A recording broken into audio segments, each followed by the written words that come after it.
Ak ste dobre počúvali, tak mi povedzte, o čom sme sa dneska učili. Kto sa hlási? Ty tam? Ako sa voláš? Ja. Ja som Králík. Nový halloweenský dizajn. Maskot. Daj odberák synovi Paťkovi. Dobre, to nebola správna odpoveď. Ty ďalší. Ja. Je Hardy. Bude nový projekt čoskoro, teda k halloweenskému projektu je Ruka projekt. Správna odpoveď. Ďalšie hlásenie. Ja. Chcem povedať, že som Annulist len v novom halloweenskom dizajne.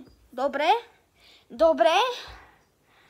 A kedy vyjde nové video o Halloweene? Kto sa hlási? Kto? Ty tam, poď sem. No tak. Nevidím ho.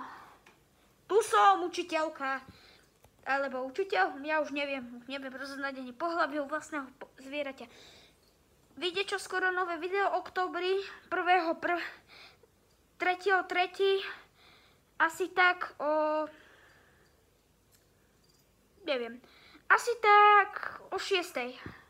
Presne tak. Správna odpoveď na nové video. A posledný žiak tuto dole. Poď sem. Dám ti príklad. Dobre? Poď sem, žiaku. Je hamblivý, tak som ho musel zobrať. Žiaku, ako sa voláš? Volám sa Hardy. A ty? Ja sa volám Paťko. A daj odberák synovi na mojom channelu. Čo skoro vyjde nové halloweenské video a toto je trailer. A ešte medzi tým vyjde nové video na Fauniu. To ešte som prezradil. Prajeme krásny Halloween. Na mojom channelu.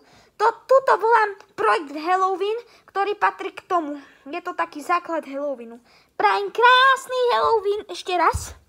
Ktorý není, ale je na mojom channelu. Není ani na mojom channelu. Bude. Ale zverejnili sme už maskotov nové dizajny. A ešte vám niečo poviem. Vyjde nový dizajn maskota korytnačky. Ale to neprezradím, prajem krásny Halloween. Počkaj, mám nápad. Máme tu ešte jedného tajného žiaka. A ako sa volá? To vám už povie. Poď sem. Ruka. Ahoj, ja som Ruka. Niečo vám zdelím. Projekt Ruka vyšiel nado mňou. A teraz vyjde nový update už čoskoro. Rozumieš?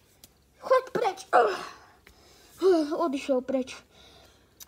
Tak prajeme krásny projekt Halloween. Ahoj. A ešte sa vidíme na videi Fauny, kde som povedal, že je ešte krásny, teda a ešte na epizóde varenia. Prajeme teda krásny Halloween projekt.